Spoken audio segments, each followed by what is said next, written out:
नमस्कार। कार्यक्रम हाम्रो अभियानमा तपाईलाई स्वागत छ। आजको कार्यक्रममा हामी विश्व वातावरण दिवसका अवसरमा आयोजना गरिएको एक विशेष छलफल कार्यक्रम प्रस्तुत गर्नेछौँ। यसैगरी हाम्रो नियमित श्रृङ्खला एचआईभीका सवाल त छँदैछ।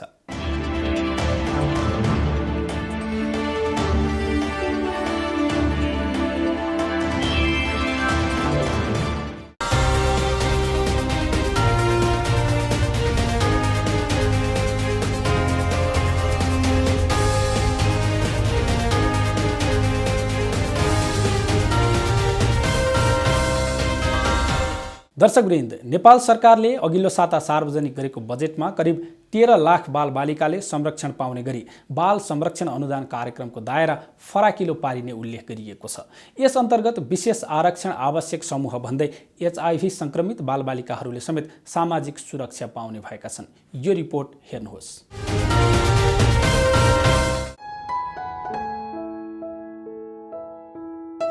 सङ्घीय सरकारद्वारा आर्थिक वर्ष 2077-78 का लागि सार्वजनिक बजेटमा बाल संरक्षण अनुदान अन्तर्गत एचआईभी संक्रमित बालबालिकाहरूको संरक्षणको जिम्मा राज्यले लिने कुरा उल्लेख गरिएको छ। अर्थमन्त्री युवराज खतिवडाले बजेट भाषणका क्रममा करिब 13 लाख बालबालिका लाभान्वित हुने गरी अनुदानको दायरा फराकिलो पारिएको बताउनु भएको हो। यसभित्र विशेष संरक्षण आवश्यक पर्ने वर्गका रूपमा एचआईभी संक्रमित बालबालिकाहरू समेत रहने उल्लेख छ। बालबालिकालाई राज्यले संरक्षण गर्नुपर्छ भन्ने सरकारको धारणा अनुरूप आगामी वर्ष दलित तथा कर्णाली क्षेत्र र तराई मधेस लगायतका गरिबीका रेखामुनि परेका परिवारका बालबालिकालाई समेट्ने गरी बाल संरक्षण अनुदानको दायरा फराकिलो बनाएको छु। यस कार्यक्रमको लागि रु 3 अर्ब 76 करोड विनियोजन गरेको छु। यसबाट करिब 13 लाख बालबालिका लाभान्वित हुनेछन्। विशेष संरक्षण आवश्यक भएका अनाथ तथा अति जोखिममा परेका र एचआईभी संक्रमित बालबालिकाको लागि भरपर्दो सामाजिक सुरक्षा प्रदान गर्न सामाजिक संस्थाहरू समेत परिचालन गर्ने व्यवस्था मिलाइएको छ। राष्ट्रिय एड्स तथा यौन रोग नियन्त्रण केन्द्रको सन् 2019 को तथ्याङ्क अनुसार हाल नेपालमा 14 वर्ष मुनिका 1296 जना बालबालिकाहरू एचआईभी संक्रमित छन्। ती बालबालिकाहरूका लागि राज्यले भरपर्दो सामाजिक सुरक्षा सहित संरक्षणका कार्यक्रम सार्वजनिक गरेपछि सरकारवालाहरू उत्साहित भएका छन्। राष्ट्रिय एचआईभी एड्स महासङ्घ तथा विभिन्न एचआईभी संक्रमितहरूका सङ्घ संस्थाहरूले लामो समयदेखि यो एचआईभी संक्रमित बालबच्चाहरूको लागि जहिले पनि विदेशीहरूसित मात्रै हात थापेर चलाउनु हुँदैन। उहाँहरूलाई थोरै भए पनि केही सपोर्ट भए पनि नेपाल सरकारले नै आफ्नो जिम्मेवारी लिएर अनि उहाँबाट नै के सकिन्छ राज्यबाट दिन सक्ने अवस्था त्यो चाहिँ नेपाल सरकारले गर्नुपर्छ। किनभने संक्रमित बालबच्चा पनि हाम्रै बच्चाहरू हुन् भनेर हामीले पटक पटक आवाज उठाइरहेका थियौँ र अहिले तत्कालै यो 77-78 को चाहिँ बजेट भाषणमा एचआईभी संक्रमित बालबालिकाहरूको लागि भनेर केही कुराहरू मौखिक रूपमा अथवा लिखित रूपमा नै आइसकेको छ। सरकारको तर्फबाट हामी चाहिँ एकदमै आभारी छौँ। हामी धन्यवाद दिन्छौँ। यद्यपि सरकारी कार्यक्रम तथा बजेट भाषणमा समावेश गरिएका व्यवस्थाहरूको प्रभावकारी कार्यान्वयन हुनेमा भने अझै आश्वस्त हुन नसकिएको बताइन्छ। नेपाल सरकार नीति नियममा उल्लेखित छ तर कार्यान्वयन नभएर त्यसलाई चाहिँ व्यवहारमा नउतारेर चाहिँ एकातिर थन्किएर बसेका छन्। धेरै कानुनहरू कागजमा मात्रै सीमित छन्। त्यसैले चाहिँ यी संक्रमित बच्चाहरू भनेको आवाजविहीन बच्चाहरू हो। किनभने कुनै पनि बच्चाहरूले म एचआईभी संक्रमित हुँ, मेरो चाहिँ यो अधिकार हो र यो अधिकारको लागि चाहिँ बच्चाहरू सरकारले यो गर्नुपर्छ भन्ने आवाज लिएर स्वतः आफै आउन सक्नुहुन्न। त्यसैले गर्दाखेरि कता यी आवाजविहीनहरूका आवाज, यी हाम्रा बच्चाहरूका आवाजहरू कतै चाहिँ लेखेर एउटा दस्तावेज भएर थन्किने मात्रै हुन् कि भन्ने चाहिँ एउटा कता कता चाहिँ त्यो फुलदुरी पनि हामीलाई लागेको छ।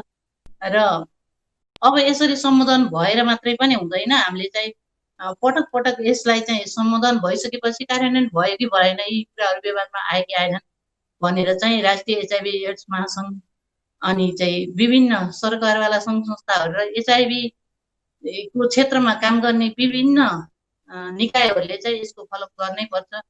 किनभने यदि हामीले चाहिँ यो बजेटमा आइसक्यो अथवा चाहिँ एउटा दस्तावेजमा लेख्यो भनेर चाहिँ त्यसरी चुप्प लाएर बस्यौँ भने भोलिको दिनमा यो कार्यान्वयन नहुन पनि सक्छ र व्यवहारमा पनि नउतारिन सक्छ। त्यसैले चाहिँ त्यसको लागि अब जति सम्बोधन भयो ती चाहिँ व्यवहारमा उतारियो कि उतारिएन, ती कानुनहरू लागू भयो कि भएन, ती नियमहरू चाहिँ साँच्चीकै हाम्रो बच्चाहरूले ती नियमबाट आफू संरक्षित हुन पाउनु भयो कि पाउनु भएन भन्ने कुराहरूमा जसरी हिजोको दिनमा चाहिँ यो हुनुपर्छ भनेर आवाज उठाउँदै आएको थियो राष्ट्रिय डेभेटमा भने अबको दिनहरूमा फेरि यो कुरा बाहिर आइसकेपछि यो साँच्चीकै व्यवहारमा लागू भयो कि भएन भनेर पनि हामीले चाहिँ ती कुराहरू खोज्नै पर्छ र हामी खोज्छौँ पनि।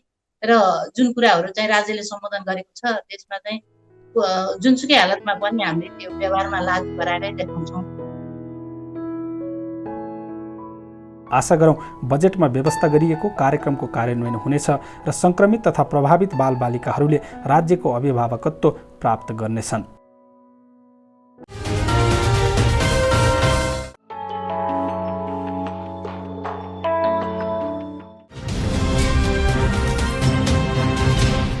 दर्शकवृन्द, प्रत्येक वर्षको जुन 5लाई विश्व वातावरण दिवसका रूपमा संसारभर विविध कार्यक्रम गरी सम्पन्न गरिन्छ। तर यो वर्ष कोभिड-19 का कारण वातावरण दिवसका अवसरमा आयोजना हुने कार्यक्रमका स्वरूपहरू परिवर्तन भएका छन्। हामीले पनि सोही सन्दर्भ पारेर कोभिड-19 को वातावरणीय प्रभाव के हुन सक्ला र सम्भावित वातावरणीय जोखिम कम गर्न कस्ता प्रयास गर्न जरुरी छ भन्ने सन्दर्भमा कुराकानी गरेका छौँ। प्रस्तुत छ वन तथा वातावरण मन्त्री शक्ति बहादुर बस्नेत, UNDP का सहायक देशीय निर्देशक विजय सिंह, इसीमोड की वातावरण विज्ञ डाक्टर सुनिता चौधरी र DFID का जलवायु परिवर्तन विज्ञ डाक्टर विमल रेग्मीसँग गरिएको यो कुराकानी। म यहाँहरू सबैजनालाई एकैचोटि कार्यक्रममा हार्दिक स्वागत गर्दछु। म आजको कार्यक्रमको सुरुवात चाहिँ माननीय मन्त्रीज्यूबाट सुरु गर्न चाहन्छु। अहिले देश मात्रै होइन, विश्व नै कोभिडका कारणले सङ्कटमा छ। यसले एउटा मानवीय स्वास्थ्यमा चुनौती सिर्जना गरिराखेको छ। यसको जनस्वास्थ्य माथिको चुनौती त छँदैछ, तर कोभिडको वातावरणीय प्रभाव चाहिँ के होला, वातावरणमा यसले के असर पार्छ होला, थोरै अलिकति बताइदिनुहोस् न। अहिलेसम्म मानव जाति कोभिड-19 सँग जुधिरहेको छ र कोभिड-19 का चुनौतीहरूको सामना गरिराखेको छ। अहिले कोभिड-19 ले सामान्य एक दृष्टिले हेर्दाखेरि जसरी विश्व होलमा पल्युटेड हुँदै गइराखेको थियो अथवा चाहिँ विभिन्न प्रकृतिका ग्यासहरूको इमिसनको क्रम चाहिँ ज्यादै बढ्दो अवस्थामा थियो, त्यसले समग्रमा पारेको क्लाइमेट चेन्जमा पारेको असर, वातावरणमा पारेका असरहरूलाई झट्ट हेर्दा अहिले यो सम्पूर्ण एक्टिभिटिजहरू अलि सीमित हुँदाखेरि त्यो घटेको हामीले महसुस गरिराखेका छौँ एक साइडबाट। अब समग्रमा विश्वको यो एउटा आफ्नै गतिमा चलिराखेको साइकल हो। त्यो साइकल चाहिँ कहीँनिर अवरुद्ध भइराख्दाखेरि यसले समग्र फेरि इकोसिस्टममा पार्ने चाहिँ अन्य प्रभावहरू कति हुन्छन्, त्यो इकोसिस्टममा पर्ने असरको कारणले समग्र जलवायु क्षेत्रलाई चाहिँ कति प्रभावित गर्छ भन्ने विषयहरू अर्को रिसर्चको विषय हुन आइपुग्दछ जस्तो लाग्दछ। अब अझ साइन्टिस्टहरूले यो विषयमा चाहिँ धेरै कुराहरू बोल्नु होला। अहिले उत्पन्न भइराखेको परिस्थितिले पारेका प्रभावहरू पनि यस क्षेत्रमा जरुर छन्। भोलि यसलाई मिनिमाइज गर्नको निम्ति पनि यो क्षेत्रबाट केही न केही योगदान गर्न सकिने, गर्नुपर्ने अवस्थामा मैले चाहिँ अनुमान गर्दछु। हस् मन्त्रीज्यू, म फेरि आउँछु तपाईँकोमा। म विजय सरकोमा जान चाहन्छु एकैछिन। UNDP ले लामो समयदेखि जलवायु परिवर्तन र वातावरण संरक्षणका मुद्दामा काम गरिराखेको छ, नेपाल सरकारलाई पनि सहयोग गरिराखेको छ। तपाईँहरूले देख्नु भएको कोभिडले वातावरणमा पारेको चुनौती के हो, अहिले मुख्य सवाल के हो? यसमा मन्त्रीजीले केही कुराहरू प्रश्न पार्नु भएको छ। म त्यहीसँग सम्बन्धित कुराहरूलाई अझ अगाडि बढाउन चाहन्छु।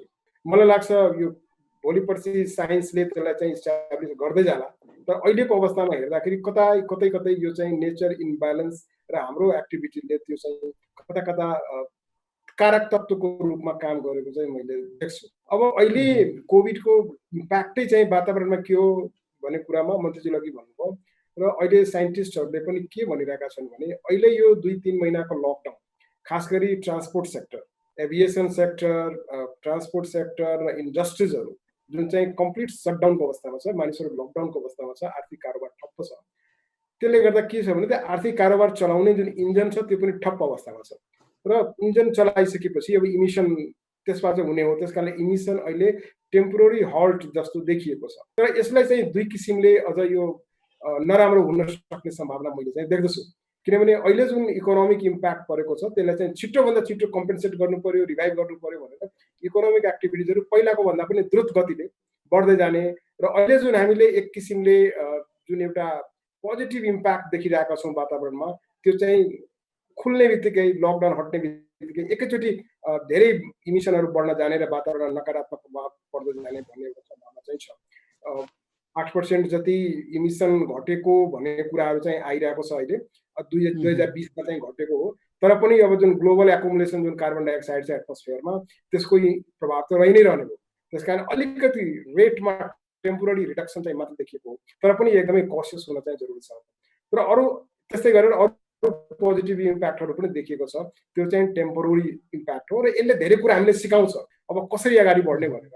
एकदमै हस्, धन्यवाद। फेरि आउँछु म डाक्टर बिमल डक्टरकोमा आउन चाहन्छु। तपाईँ यही जलवायु परिवर्तनसँग सम्बन्धित मुद्दाहरूमा लामो समयदेखिबाट अध्ययन गरिराख्नु भएको छ। तपाईँको अध्ययनले, तपाईँको अनुभवले चाहिँ के भन्छ? कोभिड हामीले सरसर्ती एज अ लेम्यान हेर्दाखेरि चाहिँ जनस्वास्थ्यसँग मात्रै जोडिएको विषयको हो जस्तो लाग्छ। तपाईँहरूको आँखाले हेर्दाखेरि चाहिँ यो वातावरणसँग जोडिएको कतिको संवेदनशील मुद्दा हो? यो कोभिडको र जलवायु परिवर्तनको क्युमुलेटिभ इम्प्याक्ट हेर्दाखेरि यसले गरिबी, सङ्कटासन्नता र विपन्नतालाई यसले झन् बढाएको छ। त्यसले गर्दाखेरि चाहिँ हामीले समग्र रूपमा चाहिँ कोभिड र जलवायु परिवर्तनका मुद्दाहरूलाई हेर्दाखेरि प्राकृतिक रूपमा हामीले प्रकृतिसँग सामिप्यमा रहेर काम नगरेको कारणले, त्यो डिसफङ्सन रिलेसनसिपको कारणले गर्दाखेरि प्रकृतिमा आधारित चाहिँ रोगहरू, अब अघि हाम्रो पूर्ववक्ता सरहरूले पनि भन्नुभयो, धेरै जसो यो इन्फेक्सियस डिजिजहरू चाहिँ प्रकृतिसँग रिलेटेड छन्। स्वस्थ प्रकृति र पर्यावरण हाम्रो बाँच्ने आधार हुन् र जलवायु परिवर्तनलाई कोभिडमा समस्यालाई चाहिँ समग्र रूपमा हेर्दाखेरि चाहिँ हामीले प्रकृतिको सम्मान गर्नुपर्छ र स्वस्थ प्रकृति पर्यावरण हाम्रो बाँच्ने आधार हो। त्यसरी अगाडि बढ्यौँ भने समस्यालाई एकीकृत रूपमा समाधान गर्नलाई सजिलो होला जस्तो लाग्छ मलाई। हजुर, धेरै धन्यवाद छ। म सुनिता म्याडमकोमा जान चाहन्छु।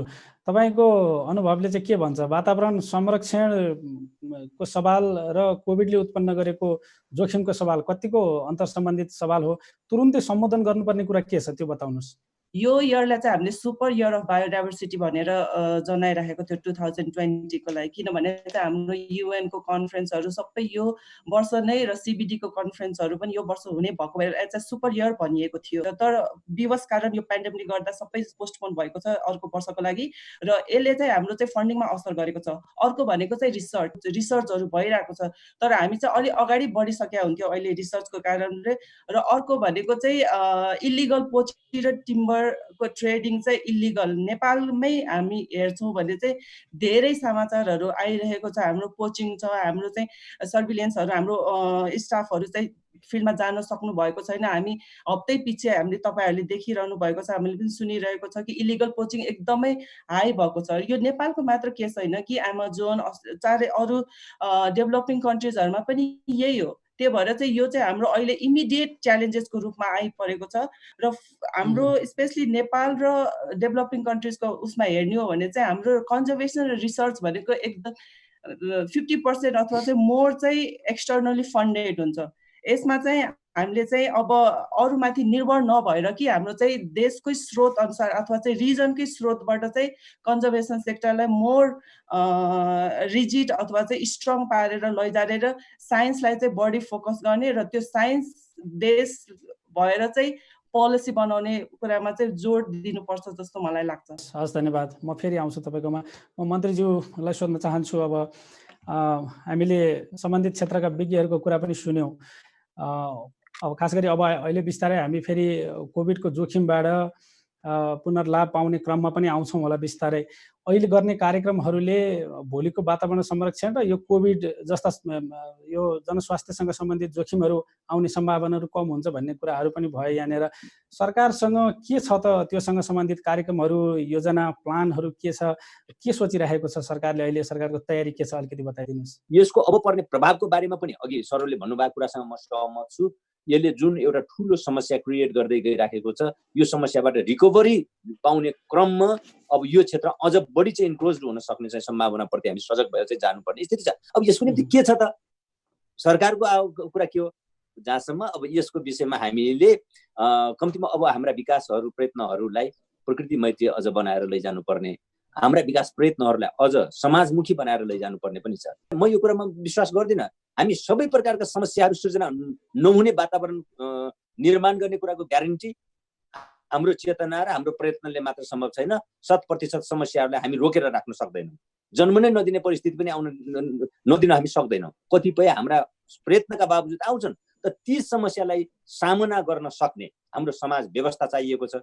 त्यो समस्यालाई चाहिँ हल गर्न सक्ने, त्यसलाई क्रस गरेर अगाडि बढ्न सक्ने हाम्रो समाज प्रणाली चाहिएको छ, आर्थिक व्यवस्था चाहिएको छ, राजनीतिक प्रणाली चाहिएको छ, आर्थिक प्रणाली चाहिएको छ, समाज व्यवस्था चाहिएको छ। सँगसँगै अब वातावरणसँग सम्बन्धित विषयमा कुरा गर्दा अहिले अलिकति जो अस्थायी रूपमै भए पनि वातावरणीय हिसाबले हेर्दा अलिकति स्वच्छताको अनुभूति गर्ने खालको वातावरण जे बनिराखेको छ, यसलाई कम्तीमा पनि अझ सस्टेन गरेर लान सक्ने उपायहरूको बारेमा हामीले अहिले तत्काल अझ प्रयत्नहरू बढाउनु पर्नेछ। त्यसैले मैले हाम्रा सबै प्रयत्नहरू अब अलि प्रकृति मैत्री बनाउनु पर्नेछ। म विमल सरलाई जोड्न चाहन्छु एकैछिन। अबका प्रयत्नहरू चाहिँ वातावरण संरक्षण सँगसँगै जोडेर लानुपर्नेछ भन्ने कुरा मन्त्रीज्यूले राखिराख्नु भएको छ। यहाँनिर ग्रिन रिकभरीको कुराहरू पनि आइराखेको छ। अहिले तुरुन्तै सम्बोधन गर्नुपर्ने, अहिलेदेखि नै योजना गर्नुपर्ने कुराहरू चाहिँ के हो? अहिले हामीले तुरुन्तै ध्यान दिनुपर्ने कुराहरू अलिकति बताइदिनुहोस् न। अहिले कोभिडको आर्थिक जुन रिकभरी छ यसलाई जलवायु उत्थानशील र वातावरण मैत्री वृद्धि गर्ने हिसाबले एकीकृत रूपमा हेर्नुपर्छ। त्यही भएर अब जलवायु परिवर्तन, वातावरण र प्रकृतिका मुद्दाहरूलाई समग्रमा कोभिडको चाहिँ यो आर्थिक उत्थान रिकभरी सँगसँगै लैजानुपर्छ एउटा।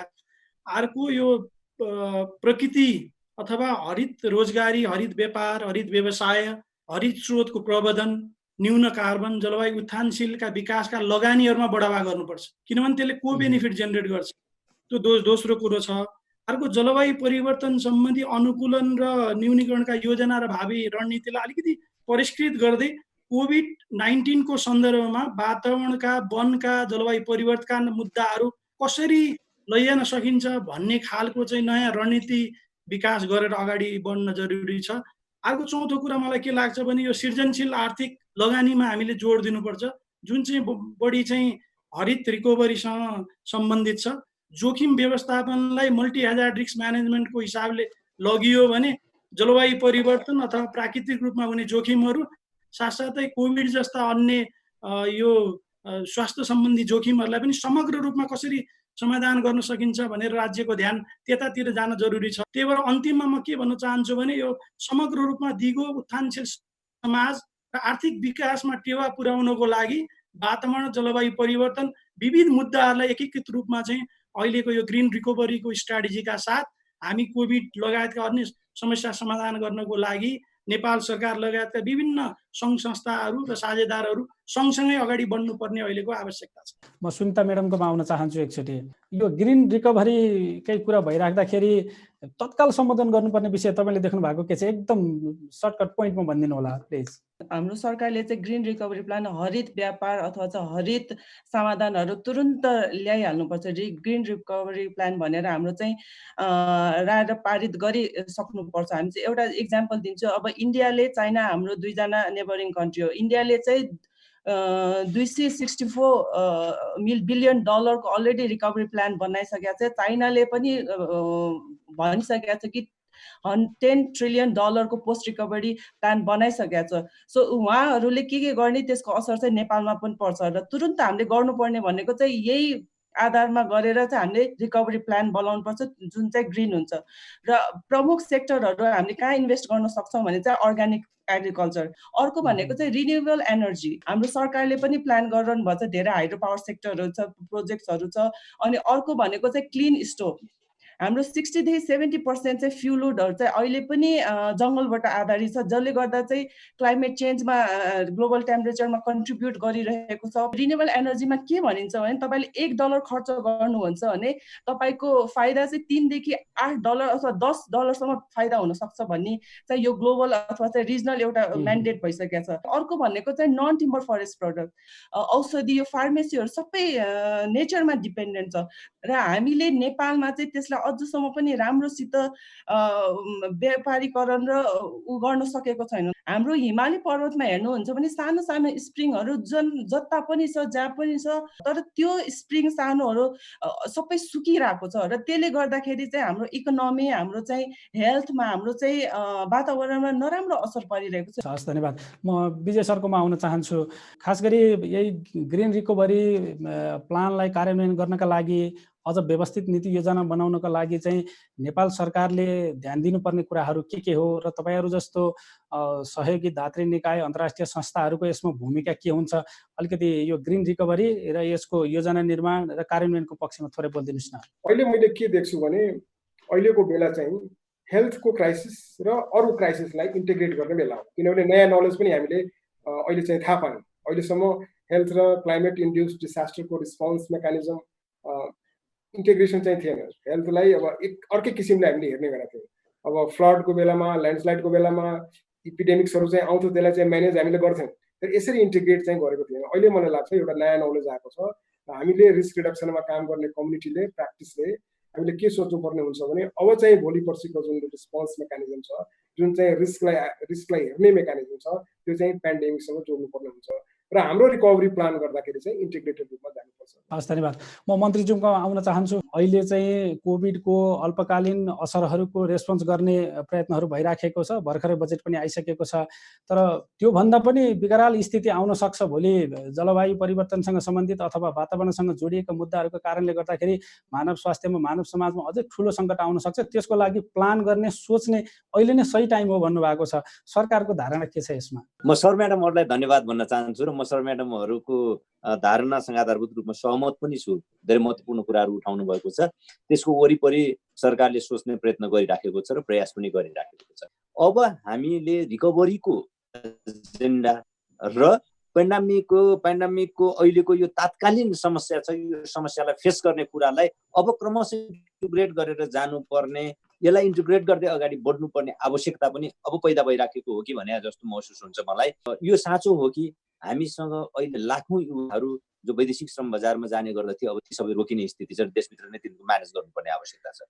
त्योभन्दा अझ धेरै ठुलो सङ्ख्यामा वैदेशिक श्रम बजारबाट फर्कनेहरूको अवस्था छ, त्यो कुरालाई म्यानेज गर्नुपर्ने स्थिति छ। केही नयाँ उपायहरू, नयाँ विधिहरू, नयाँ भ्यालुजहरू सहित अगाडि बढ्नुपर्ने स्थिति त मैले देख्छु नै देख्छु। सरकारले पनि अहिले समृद्धिको लागि वन भन्ने कुरालाई पनि योसँग टाइअप गर्न खोजेको। त्यो अन्तर्गत हामीले जडीबुटी विकास कार्यक्रम भनेर भनेका छौँ, नेचर बेस्ड टुरिज्मको कुरा गरेका छौँ, एग्रो फरेस्ट्रीको कुरा गरेका छौँ हामीले, अनि नन टिम्बर फरेस्टको प्रडक्टको लागि प्लान्टेसन र अब त्यसको प्रोसेसिङको होल एउटा चेनलाई हामीले त्यहाँ म्यानेज गर्ने कोसिस गरिरहेका छौँ। गर्दाखेरि यो सबै कुरा र यो जडीबुटी लगायतका कृषि वनसँग रिलेटेड उत्पादनमा आधारित, यो पैदावारहरूमा आधारित लघु खालका, साना खालका, मझौला खालका उद्यमहरूको विकास गर्ने कुरालाई हामीले यसो कुल योगलाई समृद्धिको लागि वन भनेर भनेका छौँ। यो क्षेत्रले यो हाम्रो आर्थिक समस्या र हाम्रो अर्थतन्त्रमा एउटा उल्लेख्य योगदान गर्न सकिन्छ भन्ने विश्वास छ र वन क्षेत्रबाट हामीले यो कार्यक्रम पनि बनाएका छौँ। नेचर बेस्ड टुरिज्मलाई पनि त्योसँग हामीले जोडेका छौँ। अब त्यसै गरेर अर्को कृषिको क्षेत्रमा हामीले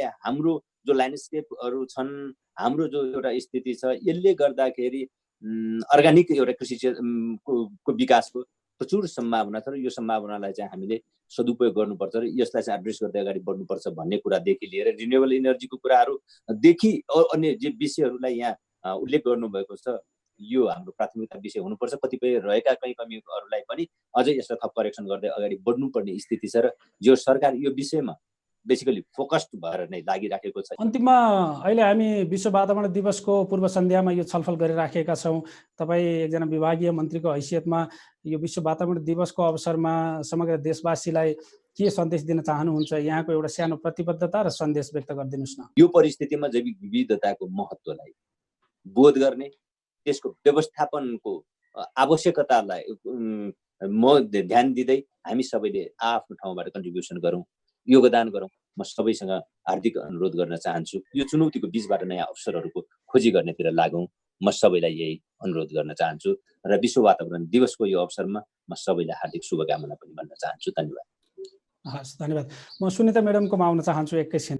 म चाहिँ 3टा कुरा भन्न चाहन्छु। पहिलो चाहिँ यो कोभिडले चाहिँ हामीलाई मन्त्रीज्यूले जे भन्नुभयो म त्यसलाई एकदम सहमत छु। गभर्नमेन्टले र हामीले एउटा ट्रस्ट र अवेरनेस चाहिँ क्रिएट गर्नुपर्छ यसको बारेमा। हामी चाहिँ अब खत्तमै भयो, हामीले केही गर्न सक्दैनौँ होइन। यसलाई चाहिँ अवसरको रूपमा लिएर ग्रिन रिकभरी प्लानलाई राम्रो हुनसक्छ। हाम्रो अबको विकास भनेको दिगो विकास, वातावरणीय विकास हुनुपर्छ भनेर चाहिँ उजागर गरेर प्राकृतिक बिजनेस र समाधानहरू खोजेर अगाडि बढ्न सक्नुपर्छ। अर्को भनेको चाहिँ कोअपरेसन। वातावरणले चाहिँ म नेपालको हो, म चाइनाको हो, म इन्डियाको हुँ भन्दैन। यो भनेको चाहिँ ट्रान्सबाउन्ड्री हो, उसले चाहिँ बोर्डरहरू हेर्दैन। त्यही भएर चाहिँ हामीले चाहिँ हरेक कन्ट्रीसँग पनि प्लस हाम्रो कन्ट्रीभित्रको आफ्नै देशभित्रको डिफ्रेन्ट सेक्टरहरू पनि मल्टी कोअपरेट गरेर चाहिँ हामी अगाडि बढ्न सक्नुपर्छ भने हाम्रो चाहिँ महिला वर्ग तथा चाहिँ विपन्न वर्गहरू चाहिँ धेरै मारमा पर्नु भएको छ भनेको छ। र यो रिकभरी प्लानमा चाहिँ के भन्न चाहन्छु भने उहाँहरू चाहिँ यसलाई मेजर फोकस दिएर चाहिँ हामीले चाहिँ त्यस्तो इन्भाइरोमेन्ट बनाउनुपर्छ जसले गर्दा चाहिँ उहाँहरूको रेजिलियन्ट क्यापेसिटीहरू चाहिँ एकदम राम्रो होस् र उहाँहरूको जीविकोपार्जन अथवा चाहिँ कन्जर्भेसन सेक्टरमा पनि एकदम राम्रो टेवा पुरोस् भन्ने यो 3टा कुरालाई चाहिँ म हाइलाइट गर्न चाहन्छु। म विमल सरकोमा आउन चाहन्छु। विश्व वातावरण दिवसको अवसरमा तपाईँको सन्देश। सर्वप्रथम त विश्व वातावरण दिवसको सन्दर्भमा म सबैलाई शुभकामना दिन चाहन्छु र अन्त्यमा म के भन्न चाहन्छु भने यो समस्या समाधान गर्नको लागि सबैको चासो, सरोकार, सहयोग र लगानी हुन जरुरी छ। यसमा नेपाल सरकार, वन तथा वातावरण मन्त्रालयले र माननीय मन्त्रीज्यूको जुन नेतृत्व छ यसको लागि हामी साझेदार संस्थाहरूको तर्फबाट हामी सहयोग गर्न तत्पर छौँ र यो विषम परिस्थितिबाट रिकभर हुनको लागि हामीले ग्रिन रिकभरीको पाथको लागि चाहिँ जे चाहिने आवश्यक आर्थिक, सामाजिक र प्राविधिक रूपान्तरणमा चाहिने सहयोगहरूको लागि चाहिँ हामी त्यो प्रतिबद्धता जनाउन चाहन्छौँ। विजय सरकोमा अन्तिममा आउन चाहन्छु म। विश्व वातावरण दिवसको पूर्व सन्ध्यामा यो छलफल कार्यक्रम हामी आयोजना गर्दैछौँ। मन्त्रीज्यू पनि सँगै हुनुहुन्छ। छोटोमा यहाँको सन्देश के गर्न सकिन्छ यो सन्दर्भमा र वातावरण जोगाउनलाई गरिहाल्नुपर्ने कुराहरू के छ एकदम छोटोमा सन्देशसहित बताइदिनुहोस्। अवश्य पनि यदि हामी प्यानिक भएर अगाडि बढ्यौँ भने धेरै मूल्य चुकाउनु पर्ने हुन्छ र अलिकति केयरफुल भएर कसियस भएर हामी चाहिँ अगाडि बढ्यौँ भने यसबाट चाहिँ हामी निस्किन्छौँ। र हाम्रो चाहिँ माननीय मन्त्रीज्यू लगायत हाम्रो नेपाल सरकार तथा अन्य पोलिसी लेभलमा काम गरिराख्नु भएका साथीहरूलाई मेरो अनुरोध चाहिँ के छ भने यसलाई चाहिँ हामी भोलि पर्सि एउटा सस्टेनेबल फ्युचरको लागि अहिले चाहिँ एउटा भिजन चाहिँ बनाऊ र भोलि पर्सिको हाम्रो इन्भेस्टमेन्ट त्यो सस्टेनेबल हामी कहाँ आउने पैसा, चाहे त्यो डोनरबाट आएको पैसा होस्, बाइलेटरल एजेन्सीबाट आएको पैसा होस्, चाहे इन्टरनेसनल फन्डबाट आएको पैसा होस्, चाहे जनताको करबाट आएका पैसा होस्, त्यो पैसाको समुचित सदुपयोग हाम्रो सबैको कमन सस्टेनेबल फ्युचरको लागि हुनुपर्छ भन्नेतिर लाग्यो। भोलि पर्सिको जुन इकोनोमी छ त्यो इकोनोमीलाई पुनः जागृत गरेर त्यसबाट त्यसको आधारमा खडा गर्ने बिजनेस, त्यसको आधारमा खडा गर्ने इन्टरप्राइजले अब काम गर्दैन, त्यो देखिसक्यो। अब जुन नयाँ चुनौती छ त्यसलाई सामना गर्ने खालको हाम्रो सोसाइटी चाहिन्छ, हाम्रो सिस्टम चाहिन्छ र त्यही किसिमको हाम्रो चाहिँ इन्भेस्टमेन्ट हुनुपर्छ भन्नेतिर हामी चाहिँ लागौँ र यो मौकालाई चाहिँ राम्रो तयारीको रूपमा चाहिँ हेरौँ भन्ने मैले चाहिँ भन्न चाहेँ। यति भन्दै फेरि हामी सबैजना हेरिराख्नुभएका दाजुभाइ दिदीबहिनीहरूलाई वातावरण दिवसको अवसरमा धेरै धेरै बधाई दिन चाहन्छु। हस्, यो विशेष छलफलमा सहभागी भइदिनु भयो। म माननीय मन्त्रीज्यू र तपाईँ सहभागी सबै महानुभावहरूलाई हार्दिक धन्यवाद दिन चाहन्छु। हस्, धन्यवाद, नमस्कार। धन्यवाद। दर्शकवृन्द, यी आज प्रस्तुत गरिएका सामग्रीहरूका साथ कार्यक्रमको निर्धारित समय सकिएको छ। हामीलाई बिदा दिनुहोस्। नमस्कार।